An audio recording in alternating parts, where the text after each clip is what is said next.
وعلیکم السلام ورحمۃ اللہ وبرکاتہ۔ إن الحمد لله نحمده ونستعينه ونستغفره ونعوذ بالله من شرور أنفسنا ومن سيئات أعمالنا من يهده الله فلا مضل له ومن يضلل فلا هادي له وأشهد أن لا إله إلا الله وحده لا شريك له وأشهد أن محمدا عبده ورسوله يا أيها الذين آمنوا اتقوا الله حق تقاته ولا تموتن إلا وأنتم مسلمون يا أيها الناس اتقوا ربكم الذي خلقكم من نفس واحدة وخلق منها زوجها وبث منهما رجالا كثيرا ونساء واتقوا الله الذي تساءلون به والأرحام إن الله كان عليكم رقيبا يا أيها الذين آمنوا اتقوا الله وقولوا قولا سديدا يصلح لكم أعمالكم ويغفر لكم ذنوبكم ومن يطع الله ورسوله فقد فاز فوزا عظيما أما بعد فإن خير الحديث كتاب الله وخير الهدي هدي محمد صلى الله عليه وسلم وشر الأمور محدثاتها وكل محدثة بدعة وكل بدعة ضلالة الضلالة في النار أعوذ بالله من الشيطان الرجيم بسم الله الرحمن الرحيم اليوم أكملت لكم دينكم وأتممت عليكم نعمتي ورضيت لكم الإسلام دينا۔ حضرات علماء کرام، محترم بزرگوں، نوجوان بھائیوں، پیارے بچوں، پردہ نشین ماں اور بہنوں، عنوان جیسا کہ آپ کو معلوم ہے کہ اسلام ایک مکمل دین ہے، یا یوں کہہ لیں کہ اسلام دین کامل ہے۔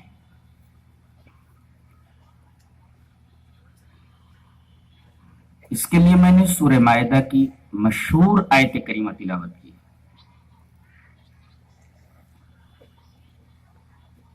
آئیے سب سے پہلے اس کا ترجمہ دیکھ لیتے ہیں۔ آج میں نے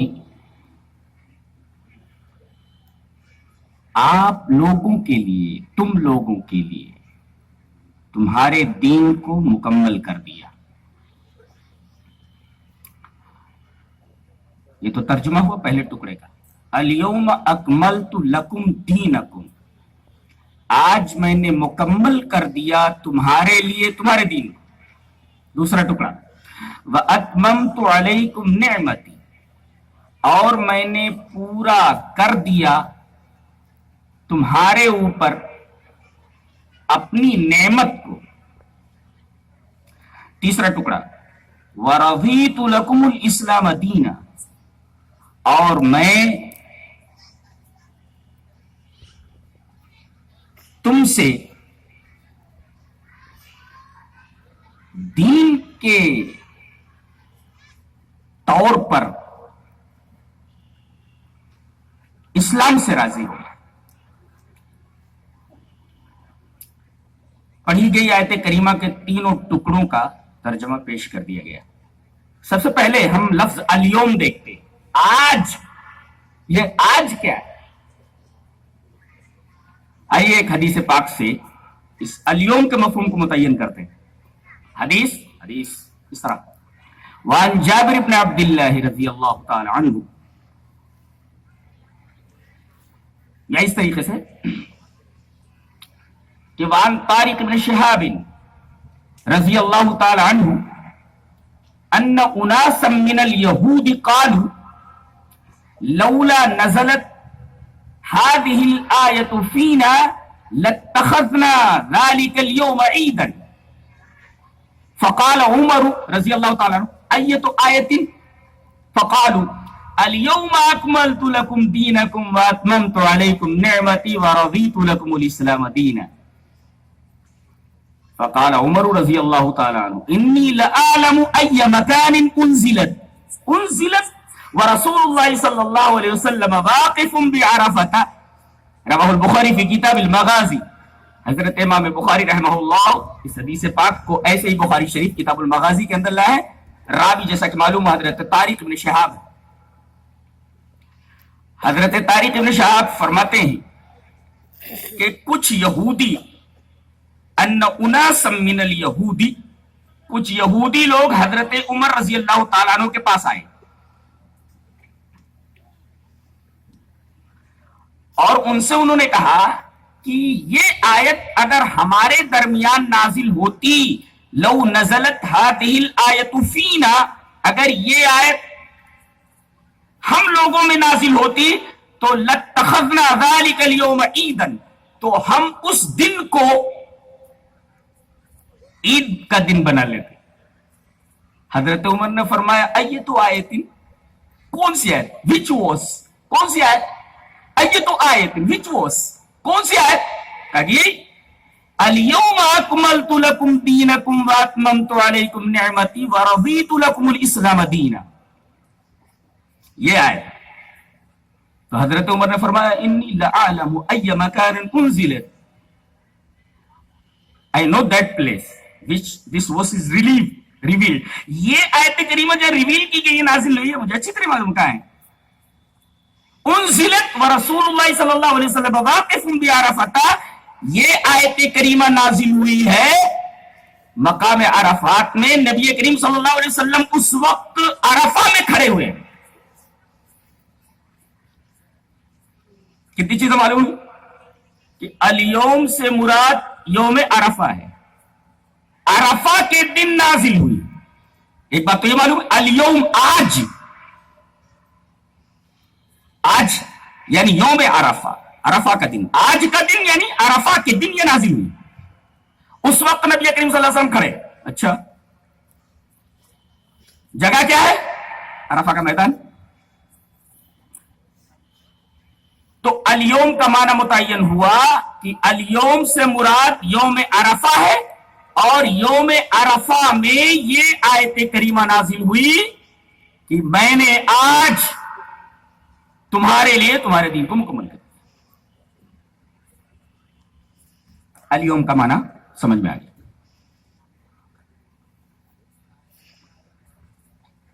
اکملت، I completed it، میں نے اس کو مکمل کر دیا ہے۔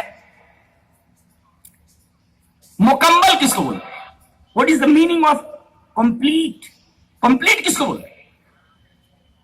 آئیے ایک حدیث پاک دیکھتے ہیں اور کمپلیٹ کا معنی متعین کرتے ہیں۔ کمال کس کو بولتے ہیں؟ کامل ہو گیا، مکمل ہو گیا، لیکن عنوان میں اسلام دین کامل، تو کمال کا کیا مطلب؟ حدیث اس طرح، وعن جابر بن عبد اللہ رضی اللہ تعالی عنہ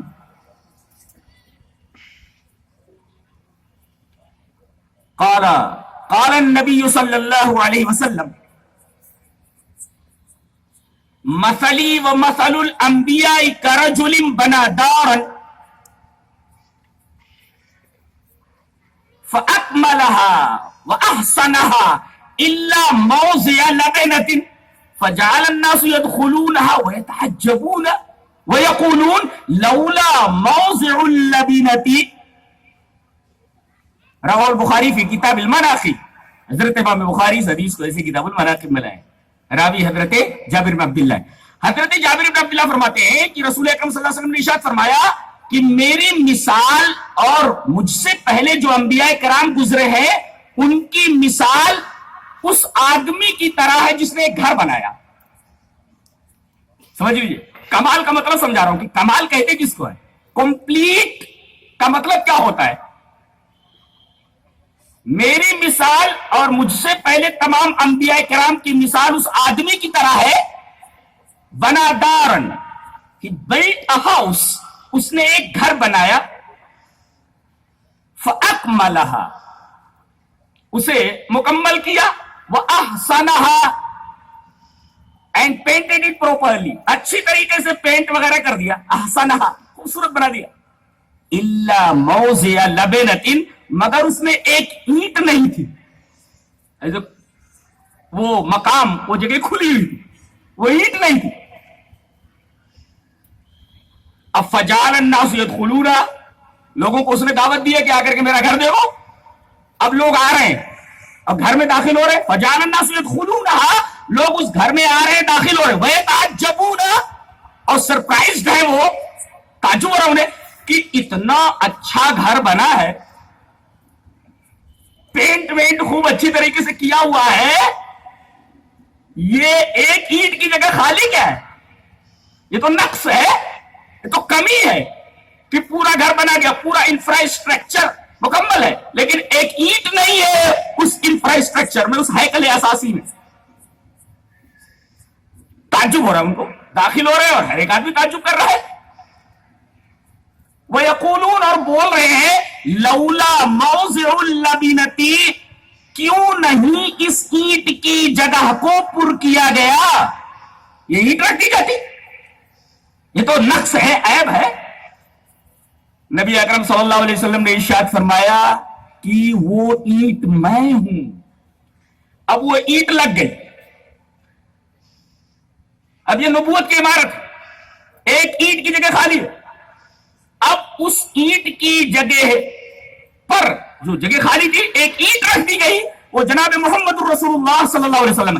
اس طریقے سے یہ پوری عمارت کمپلیٹ ہو گئی۔ تو کمپلیٹ کا مطلب یہ ہوا کسی انفراسٹرکچر کے اندر کسی اینٹ کی جگہ خالی ہو اور وہاں پر وہ چیز بھر دی جائے، دیٹ از کالڈ، اس کو کمپلیٹ کہتے ہیں کہ یہ کمپلیٹ ہو گیا۔ تو ایک تو الیوم کا مطلب سمجھ میں آیا، آج، یعنی عرفہ کے دن۔ دوسرے، کمپلیٹ کس کو کہتے، کامل کس کو کہتے، کامل کیا ہے؟ پوری چیز بن گئی، پوری عمارت بن گئی، کوئی جگہ خالی ہے، یہ نقص ہے، اس جگہ کو بھر دیا جائے تو یہ پوری کی پوری عمارت، یہ پورا کا پورا گھر کمپلیٹ ہو گیا۔ اس کا مطلب یہ ہوا کہ اب یہ نبوت کا گھر مکمل ہے، اس میں کہیں کچھ داخل کرنے اور نکالنے کی ضرورت نہیں ہے، اس لیے کہ اگر داخل نہیں کیے تو نقص ہے اور اگر نکال لیے تو بھی نقص ہے۔ دونوں کمال کے خلاف ہے۔ جگہ چھوڑ دی جائے تو بھی نقص ہے، جو کمال کا اپوزٹ ہے، اور نکال لی جائے تو بھی نقص ہے، جو کمال کے خلاف ہے۔ اچھا، اسی وجہ سے اسلام کے اندر نہ تو کوئی چیز بڑھائی جا سکتی ہے نہ گھٹائی جا سکتی ہے، یہی کمال کا مطلب ہے۔ اور اگر گھٹا دیا تو بھی بدعت ہے اور بڑھا دیا تو بھی بدعت ہے۔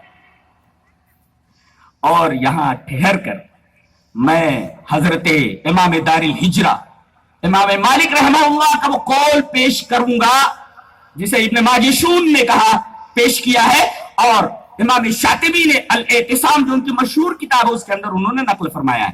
عربی عبارت یوں ہے، قال ابن الماجشون سمعت مالکا رحمہ اللہ یقول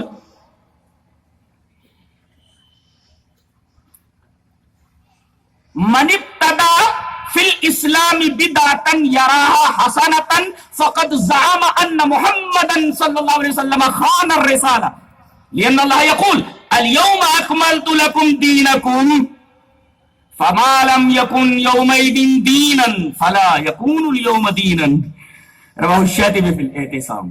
حضرت ابن ماجشون فرماتے ہیں کہ میں نے امام دار الہجرہ حضرت امام مالک، جنہوں نے پہلی حدیث کی کتاب لکھی، مرتب کیا، موطا امام مالک، ان کا فرمان ہے، چاروں اماموں میں سے ایک ہے، وہ فرماتے ہیں کہ جس آدمی نے اسلام میں من ابتدا فی الاسلام بدعتا، کوئی نئی چیز ایجاد کی، یراہا حسنتن، اور اس بدعت کو وہ بدعت حسنہ سمجھتا ہے۔ نوٹ کیا جائے، note it down, note it down. کیا؟ جو آدمی اسلام میں کوئی نئی چیز ایجاد کرتا ہے اور اسے حسنہ کہتا ہے کہ یہ بدعت حسنہ ہے، میں مجھ سے نہیں، امام مالک سے نمٹ لو۔ تو اب امام مالک فرما رہے ہیں من ابتدا فی الاسلام بدعتا یراہا حسنتا، کوئی نئی چیز نکالتا ہے اور اسے حسنہ کہتا ہے، اچھا کہتا ہے، فقد زعم، تو اس کا گمان یہ ہے، گویا کہ اس کا عقیدہ یہ ہے، ان محمد صلی اللہ علیہ وسلم خان الرسالہ، رسالت میں خیانت کی ہے، کہ آپ کو کچھ باتیں بتائی گئی کہ آپ نے بتایا ہی نہیں۔ گویا کہ مقتدی جو ہوتا ہے وہ جناب محمد رسول اللہ صلی چاہتا ہے. دیکھ رہے ہیں کتنا بڑا گناہ ہے بدعت ایجاد کرنا. اور دلیل پیش کر رہے ہیں کہ نبی پر یہ آیت نازل ہو چکی ہے کہ میں نے آج آپ کے دین کو آپ لوگوں کے لیے مکمل کر دیا ہے. اب کوئی آدمی کوئی نئی چیز ایجاد کرتا ہے اور کہتا ہے کہ یہ اچھی ہے، اس کا مطلب نبی نے کچھ اچھی چیزیں چھپا لی تھی، بتایا ہی نہیں. یہ غلط بات. لأن اللہ یقول، حضرت امام مالک استدلال فرما رہے، اللہ فرماتا ہے کہ الیوم اکملت لکم دینکم. اور آخری جملہ تو بہت ہی قابل غور ہے. فرمایا تو اس سے ثابت یہ ہوا کہ فما لم یکن یومئذ دینا، جو نبی کے زمانے میں اور صحابہ کے زمانے میں دین نہیں تھا، فلا یکون اليوم دینا، تو آج بھی وہ دین نہیں ہوگا. Note it down. بہت پیاری بات کہی ہے. ابن ماجشون نے حضرت امام مالک رحمہ اللہ کا جو قول نقل فرمایا ہے، حق تو یہ ہے کہ اسے آب زرعی سے لکھا جائے، سونے کے پانی سے لکھے جانے کے قابل ہے. مطلب یہ ہوا کہ کمال کے اندر نہ تو کچھ بڑھایا جا سکتا ہے نہ گھٹایا جا سکتا ہے. مثلا یہ گلاس پانی، یہ گلاس ہے فل آف واٹر، پانی سے بھرا ہوا ہے. اب اگر آپ ایک قطرہ ڈالیں اور وہ قطرہ باہر نکل جائے تو آپ یہ کہیں گے کہ یہ گلاس کمپلیٹ ہے، فل آف واٹر. اس لیے کہ اس نے ایک قطرے کو بھی برداشت نہیں کیا، باہر پھینک دیا. اور ایک قطرہ نکال لیجئے، مطلب یہ ہوا کہ ایک قطرہ کم ہے یہاں، تو نکال لیجئے تب بھی کمال کے خلاف، بڑھا دیجئے تب بھی کمال کے خلاف. اب حدیث پاک دیکھیے. حدیث اس طرح وعن عبداللہ بن عباس رضی اللہ تعالی عنہما ان زمام ابن ثعلبۃ رضی اللہ تعالی عنہ اخا بنی سعد بن بکر لما اسلم سأل رسول اللہ صلی اللہ علیہ وسلم عن فرائض الاسلام من الصلاة وغيرها فعد عليه الصلوات الخمس ولم يزد عليهن ثم الزكاة ثم صيام رمضان ثم حج البيت ثم أعلمه ما حرم الله عليه فلما فرغ قال أشهد أن لا إله إلا الله وأشهد أنك رسول الله وسأفعل ما أمرتني به قال ثم ولى فقال رسول الله صلى الله عليه وسلم إن يصدق ذو العقيصتين يدخل الجنة. رواه احمد فی مسندہ. حضرت امام احمد بن حنبل رحمہ اللہ ایک صفحے کے اوپر یہ پوری حدیث حضرت ابن عباس سے لائے. میں نے پوری روایت ریفر کر دی ہے جیسا کہ میری عادت ہے. حضرت عبداللہ ابن عباس فرماتے ہیں کہ زمام ابن ثعلبہ، بہت اچھا نام ہے، نام رکھنا چاہیے. زمام ضاد میم الف بیم، ریئر نام رکھنا چاہیے بچوں کا نام. تو زمام ابن ثعلبہ یہ جب اسلام لائے تو یہ نبی کریم صلی اللہ علیہ وسلم کے پاس آئے، کہا کہ اللہ کے رسول اسلام کے جو فرائض ہیں وہ ذرا بیان فرما دیں. آپ نے فرمایا کہ بھئی 5 وقت کی نمازیں پڑھ لو، اور اس کے بعد آپ نے فرمایا کہ اگر زکات دینے کے لائق ہو تو زکات دو، اور اگر رمضان کا مہینہ ہے تو روزہ رکھو، اور اللہ نے اگر استطاعت دی ہے تو حج کرو. اور آپ نے بتایا یہ حرام ہے یہ حلال ہے. ثم اعلمہ ما حرم اللہ، پھر یہ بتایا کہ یہ حلال ہے یہ حرام ہے. نقطہ اخذ کیا جائے. بعض لوگ یہ سمجھتے ہیں کہ نماز پڑھ لینا کافی ہے، زکات دے دینا کافی ہے، حج کر لینا کافی ہے، حاجی بن گئے کافی ہے. بجلی چوریے، ٹیکس چوریے، دنیا بھر کی خرابیاں ان کے اندر ہے، اور کہتے ہیں کہ بھئی بس یہی اسلام ہے. اسلام صرف نماز کا نام نہیں، اسلام صرف زکات کا نام نہیں. اسلام ایک پورا نظام ہے، ایک پورا دستور ہے. آپ کو پورا اس دستور کو فالو کرنا ہے. میں کہہ رہا ہوں اگر آدمی پورے اسلام کے اوپر عمل کر لے تو اپنے گھر کے لیے باعث سعادت، اپنے محلے کے لیے باعث سعادت، اپنے ملک کے لیے باعث سعادت، اگر سچا مسلمان بن جائے. خرابی کہاں پیدا ہوتی ہے؟ جب اصلی اسلام کو چھوڑتا ہے تب.